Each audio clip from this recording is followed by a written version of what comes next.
Hey everybody, we're back with another uh, review of season 2 of Spider-Man the 90s animated series. And this season is called the Mutagenic Nightmare. Mutagenic Nightmare. What is it? What is this? Nugenic Nightmare. And this is also the introduction of the Man Spider, which probably got me like afraid of freaking spiders from moving forward because it's freaking horrific. Uh, uh, Spider-Man at this point is starting to experience uh, uh, his power is going in flux, where it keeps randomly disappearing and coming back on him. And then later on, his sides starting to like hurt, which, you know, it became too much for him, where he eventually enlists the help of Doctor not Kafka Crawford to try to find a cure. Because, like, according to Dr. Connors, it's like his, because of the radiated blood from what the spider gave him back in high school that gave him the spider powers in the first place, it's starting to mutate. And he doesn't know into what. So it's been an ongoing thing looming over his head throughout this entire season. But all the while, as the season starts, we get the introduction of the Sinister Six. The bad guys we seen throughout season 1 are come together by the help of the Kingpin. We also get the introduction of his wife Vanessa, who not too thrilled upon, like, okay, you acquired all this power and this wealth and everything like that, but you should like just let it go now. Like, you're just obsessed with becoming the kingpin of crime instead of just being here with me. And is the one thing like Fisk loves more than anything his own family, or at least his wife and son. But he, feeling like he's losing control of his part of the criminal empire, and you got like he's among this big other crime families like Silvermane, the Owl, who thanks to the Daredevil series, we a fair bit more about like the Owl and his stake in the Marvel or Spider-Man ethos or mythos. And of course, you got Hammerhead, another awesome Spider-Man character. But I guess, well, mostly we see him relegated to like the noir universe because he kind of fits in that kind of mobster era. But you can still have him operate in the modern times. He's still like just like an old school gangster, but you don't have to play on the cliche Italian Godfather stuff. You can just have him like still like a gangster in some other fashion, but for modern times, and still have his adamantium skull that he can use to like just bum rush and bash you with. The guy, Chameleon, Rhino, Shocker, Doc Ock, Scorpion. I'm forgetting somebody. Chameleon, Doc Ock, Rhino, Scorpion. Uh,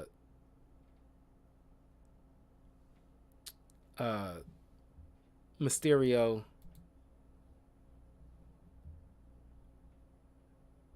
Oh yeah. Rhino, Shocker, Doc Ock, Mysterio, Scorpion, and Chameleon, and they form the. They call it the Insidious Six. So I guess they didn't want to use Sinister Six or the word Sinister in this kid's programming, but it's the Sinister Six. And typically it's led by Doc Ock, but here they have it being led by the Kingpin. And he wants, because he's being challenged by the other crime bosses because of Spider-Man's constant interference and ruining of his like criminal plans, he's like losing face. And so, to avoid a possible war and takeover of his part of the city, uh, he uses these villains to try to have them work together to finally put a stop to Spider-Man once and for all. And it does not help that Spider-Man's powers are uh, keep going in and out on him throughout this fight.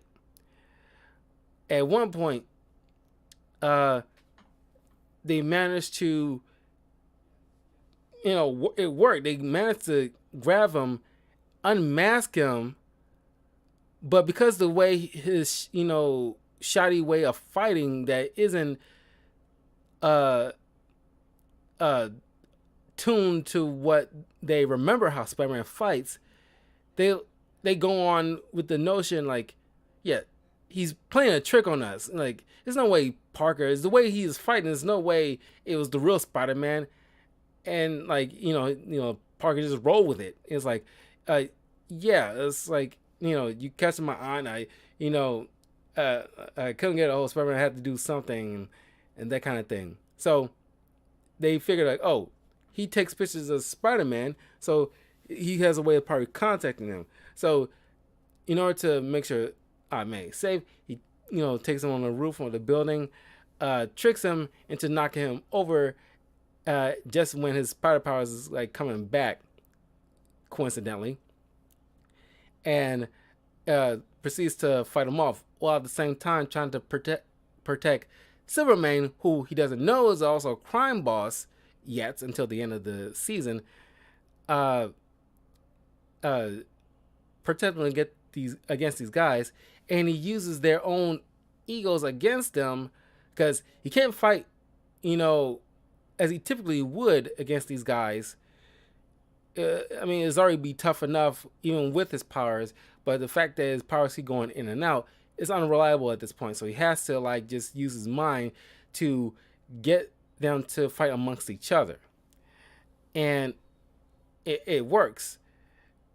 And so they decide like, okay, the Sinister Six is disbanded because they didn't listen to Kingpin anymore. And so now, Silvermane knows that the Kingpin is responsible, so it's gonna be all out war now. Then, of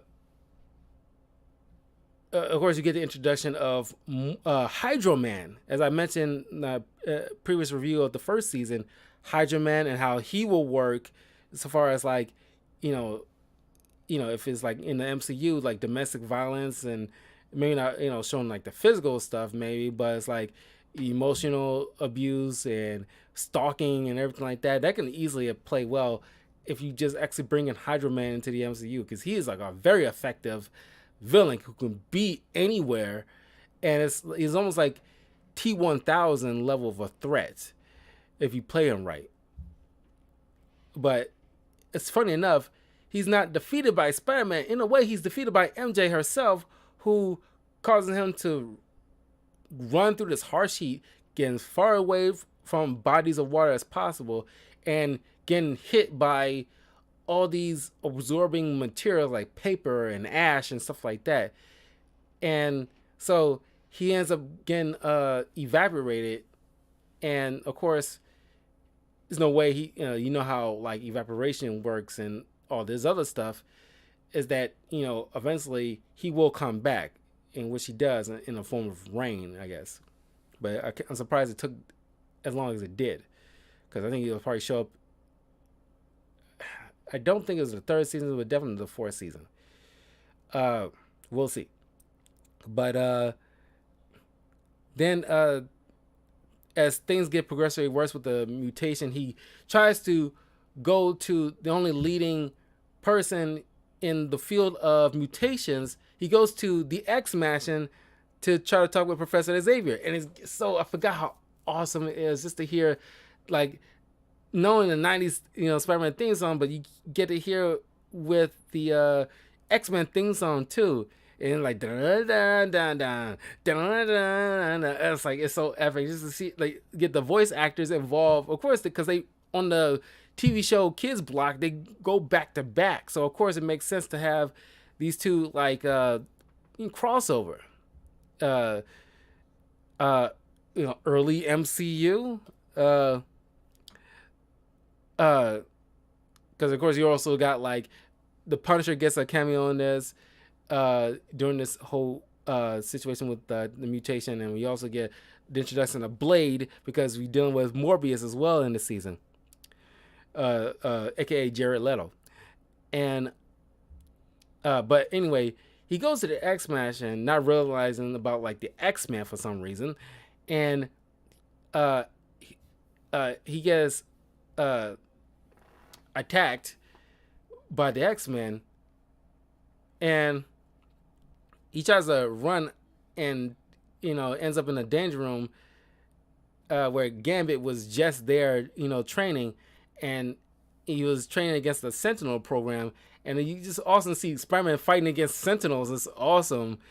Uh, but I remember this in one of the promo commercials as a kid, where like Storm says like "Power Lightning, come to my aid," and Spider-Man like "Power Web Shooters, get real sticky." And it's like that always made me laugh. That always stuck with me after all these years. It was so funny. But then he finally gets the chance to talk with Professor X, and he says that he is he's not in the field of like curing mutations. He's there to like have mutants accept who they are, and of course it doesn't sit well with Spider-Man because like he tells him like like I can say the word 1,000 times, but when I need help, I'm on my own. Like you know, like hope you feel comfortable if I turn to something that you guys gonna have to fight.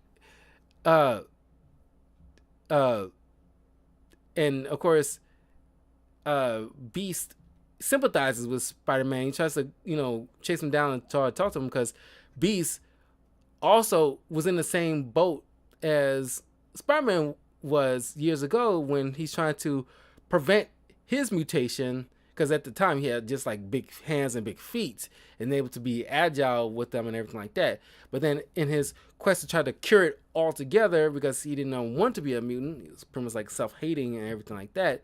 Because X-Men teach you about racism, more succinctly than almost anything history books can possibly teach you, especially if you want to try to teach it to like young kids in a very simplified format. Beast trying to cure himself using like a serum, but it enhances the mutation, and that's why we get like the blue furry Beast that we know and love. And he tries to tell Spider-Man about the scientists he used to work with back in the day, and he can easily like probably get like the help he needs from him. But then, of course, the same scientist sends some goons to capture just any mutant, not anyone in particular, but he has this because he's a complete mutant hater, and he created this chemical based off what the notes that he has from Hank McCoy, created this kind of acidic kind of concoction that comes in contact with mutants. Not only it kills like the mutation itself, but it kills the host altogether. It's just pretty much like Holocaust level of genocide, which Beast calls him out on because the goons ends up capturing him, and Wolverine goes out and looking for Beast and tussles with Spider-Man. All the while, Spider-Man's trying to tangle with Hobgoblin, who in turn was working with said scientists, trying to get like, because he's like corporate espionage, terrorist for hire kind of guy. And of course, the scientists try to double cross Hobgoblin, which obviously does not pan out too well. And of course, Hobgoblin is voiced by Mark Hamill, who ironically, no, not ironically, I'm conflating too.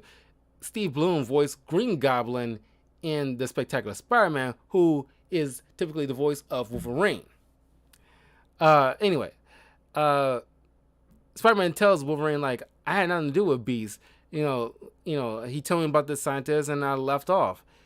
And they went to see, to this scientist. Oh, I'm getting ahead of myself.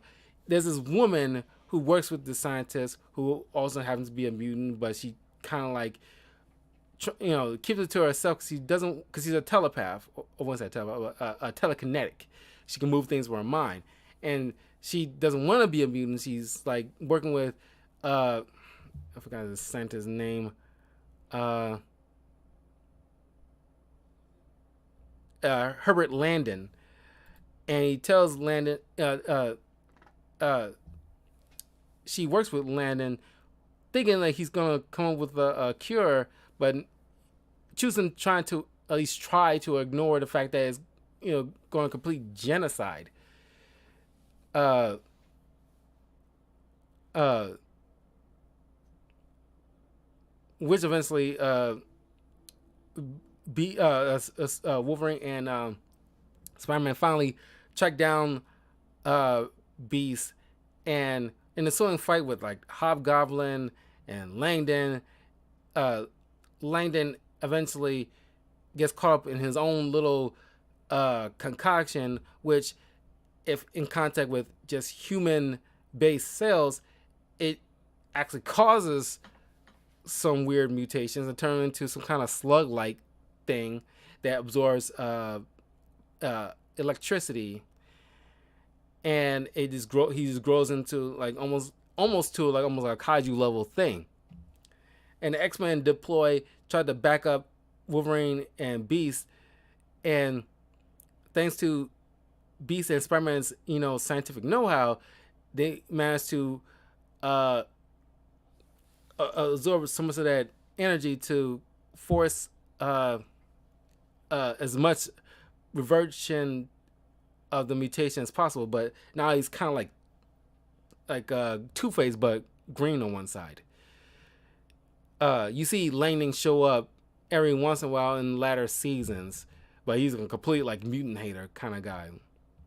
And bring up the assistant because Parker, in one of the conferences held by Langdon, meets up with her, and she says some blatantly racist stuff about mutants, and Parker ain't had none of that shit. Like, I'm surprised at you. Like, it's like he's like, I'm just like, he doesn't want to deal with that shit because like you're a fucking racist. I don't want to fucking talk to you. Just full stop at this point.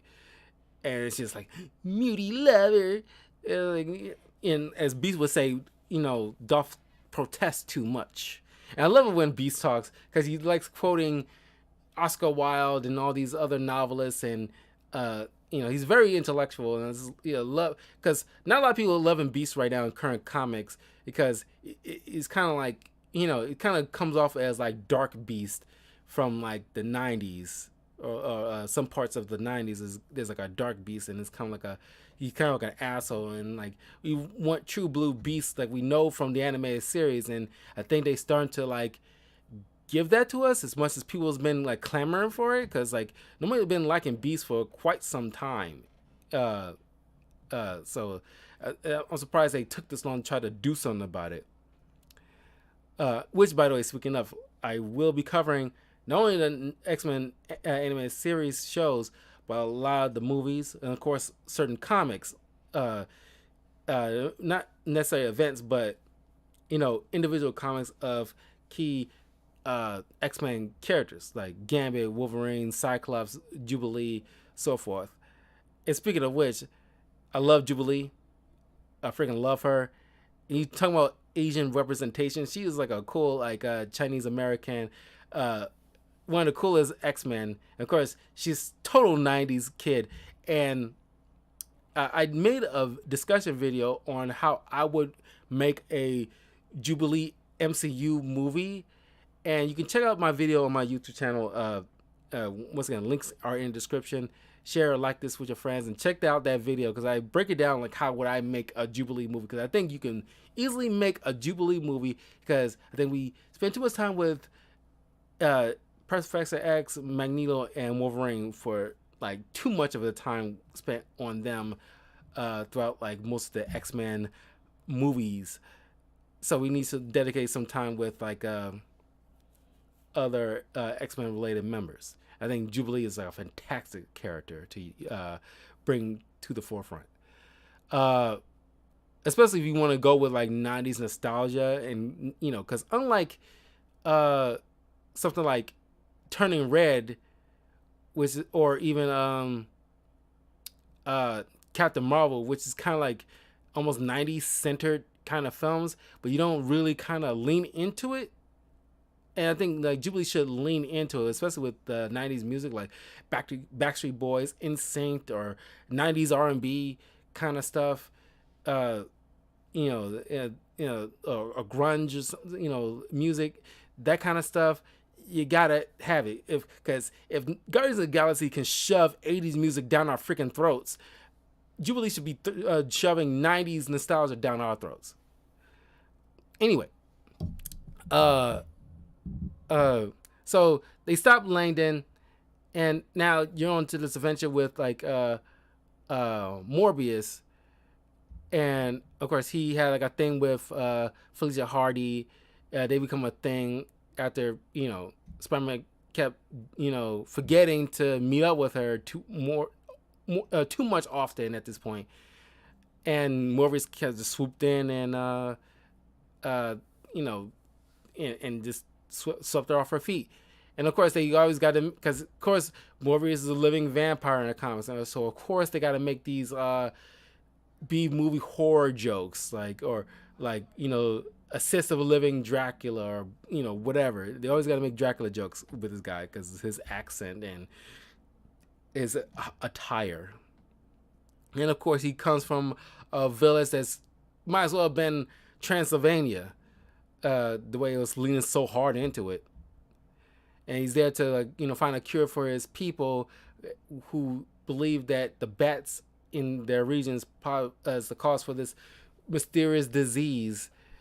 And so, of course, following, because while Peter is trying to find like a cure for his mutation, Morbius, who's trying to get that grant from Dr. Connors to work alongside him to get what he needs to find a cure, he tampers with that, and of course, recreating the situation with Spider-Man and how he got his powers, a bat flew into the recombinator, bit Morbius, turned him into a living vampire. Now he's seeking out plasma for sustenance to keep his strength up.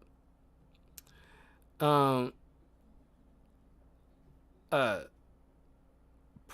course, he's a vampire. He has fangs, but of course, as a kid show, you can't have a vampire biting people's necks, so you got like suction cup hands, which is kind of ridiculous. But somehow, I won't say iconic, but kind of nostalgia because it's kind of goofy, but in a good way. But so now Spider-Man goes to Crawford because he's trying to deal with this at the same time trying to deal with his mutation because his size keeps getting it's hurting and cramping up. It's like he getting like pregnancy cramps for some reason. But then he goes to Crawford, and like his like mutations getting to the point where he's like, messing with his emotional state, and he's getting a little bit more aggressive. And Crawford's trying to calm him down, and she hands him the potion, even though she tries to tell him she's not 100% sure it's ready yet. She still need to do a couple of more tests just to be 100% sure before you take it. But he's getting too impatient because he got like all this stuff going on top of this mutation. So he needs to be 100% in order to deal with what he has to deal with. So he ends up taking it. He grows 4 extra arms. So now he has to hide for days, from everybody, so nobody else will see his 6 arms. And but then if Furlong mutates and he becomes like the man spider, and people assume, including Felicia Hardy, assumes that Spider-Man has something to do with the disappearance of Michael Morbius, so there's a hunt for him. Then there in comes the Punisher, because the first time we see the Punisher in comics, he's hunting Spider-Man. So it's kind of like 1 for 1. So, of course, it's Punisher. We can't have him actually using guns because the police in the show don't actually use firearms. They use laser blasts because it's a kids show. Uh, but thanks to uh, Crawford bringing in Craven and the help of the Punisher, they managed to hunt down and capture the Man Spider, inject the more stable serum into him, reverse him back to his old self. But she managed to keep his mask so she can put it on his face, so that way his identity can be still kept secret. But it's not like a permanent thing. It just keeps him, from reverting to a monster. So, uh, uh, so they finally, decide to focus on Morbius. In comes Blade, who ends up in a romantic kind of fling with Detective Lee. And you learn about, because their story of like Blade's origin isn't exactly one-to-one to his comic book origin, because of course as a kid, so he can't actually give the actual thing, because she was bitten by Deacon Frost. If you know from the first Blade movie, she was bitten by Deacon Frost while she was pregnant with Blade. That's how Blade got his powers. But of course in the show, she abandoned him on the doorstep of a monastery or something, but is actually in the comics was like a brothel, and he was raised by the women there. But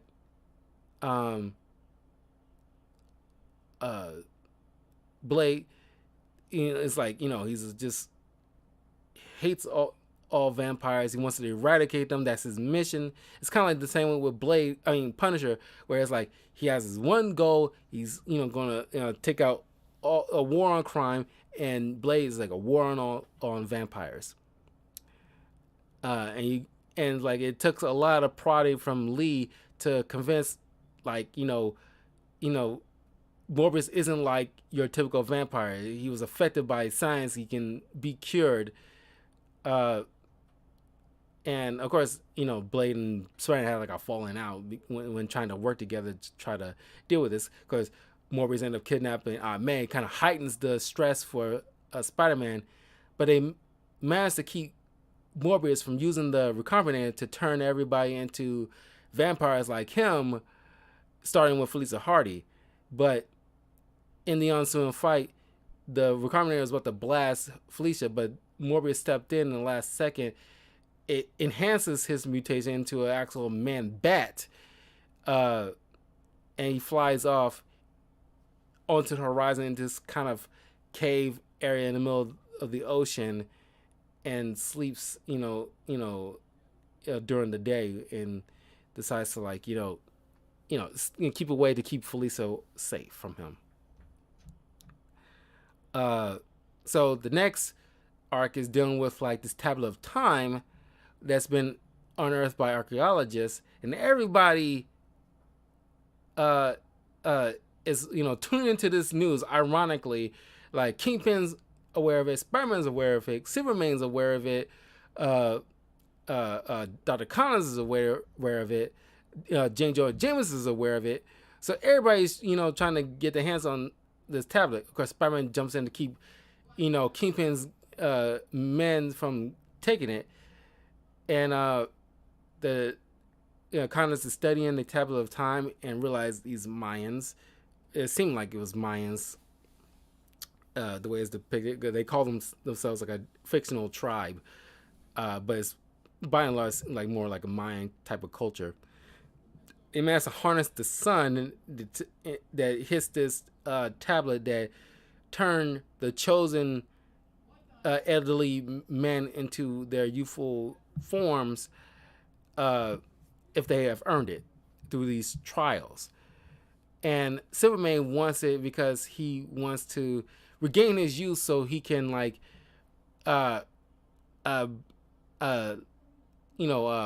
be top dog again, because everybody's looking at him like a feeble old man past his prime and not really like a threat anymore. And Kingpin's on the verge of kind of like pushing him out and just reacquiring his territory, which you imagine eventually it happens. Also, when you know Silvermane has a daughter that goes to the same school as Peter Parker, and of course she's like all in on this kind of mob crap, and because she's like an evil ass, and it comes to this whole thing where like everybody's kidnapped and like trying to kidnap Connors, but they can't find Connors, so they kidnap the wife to lure Connors, and you get Tombstone in this, and it's becoming like a whole thing now. Everybody's like, trying to get somebody, and then of course, Alice Smythe sends his like robot going to go save Vanessa because she gets kidnapped in order to, get Connors. It's a whole thing. But ultimately, Spider-Man gets kidnapped. Connors gets and Connors and his wife gets taken by Silvermane, who, to Spider-Man's shock, that oh my God, Silvermane's daughter is the woman I was about to go on a date with. Uh, the process worked, and he's despite Connor's protests, because he hasn't like fully studied the limitations or side effects of this process, and it grants youth to Silvermane for a brief moment. He's just like a man in his like late 30s, early 40s, but now it's goes even further into just reverting him to a baby. And you find out in the next season he can still talk fluently for some reason, even though his body chemistry shouldn't be developed to the point where he's actually can speak fluently like that. Uh, uh, but Spider-Man makes it out with the Connors, and and the whole place is about to explode thanks to Tombstone. But Hammerhead managed to take the tablet because he used to work for Silvermane, but feel like he's been treated like crap by him, so he's trying to switch sides with Kingpin. Of course, Kingpin doesn't really trust him. He doesn't trust anybody, except for like Vanessa, who just ends up leaving him because of this whole entire ordeal. And in the end of things, Kingpin just doesn't want to deal with the tablet at the time, and he just get rid of it. So Hammerhead just gives it to Adrian Toomes, the Vulture, who try to use it to regain his youth. And in the tail end of the season, he uses the properties to enhance his suit in order to regain his youth, thanks to these talons. And every time he attacks a person, he absorbs their own youth, and causing them to go old, and while he temporarily is a young man. Of course, it'd be kind of fun to see that play out in the MCU with Michael Keaton, and try to do something with, harken to this moment in the show where he steal people's youth to regain his youth, steal people's youth to regain his youth. But I don't think that would fly really like that. But it's only temporary, of course. But that's when he attacks eventually Spider-Man himself, and it seems to last longer, possibly because of his powers. But in the process of taking Spider-Man's youth, because now he's like an old man, and some goofy reason, Aunt May can't recognize her son, not son, but her nephew, just with gray hair. There's just like, are you that senile, old lady? But Toomes, in the process of absorbing Spider-Man's youth and vigor, he also took on his mutation. Now he's every once in a while reverting into the man Spider himself, and working with the Scorpion, who tried to cure himself. Thanks to Connors, messing with like the machines causes like Connor to give back Spider-Man's abilities and his youth, but keep all the negative mutations that was affecting Spider-Man in the first place, and keeping it on Toomes. So now he's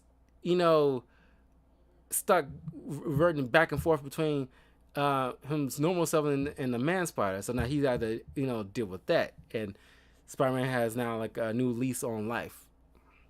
And of course, Vulture will make a return. I just can't remember how he got rid of the whole man Spider mutation part. Did my thing go off?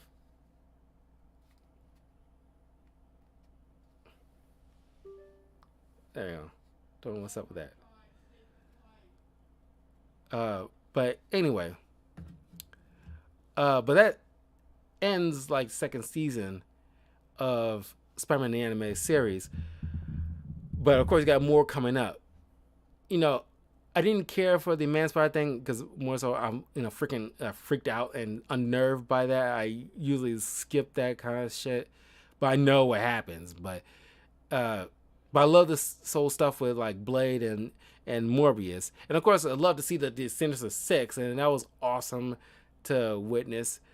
Uh, uh,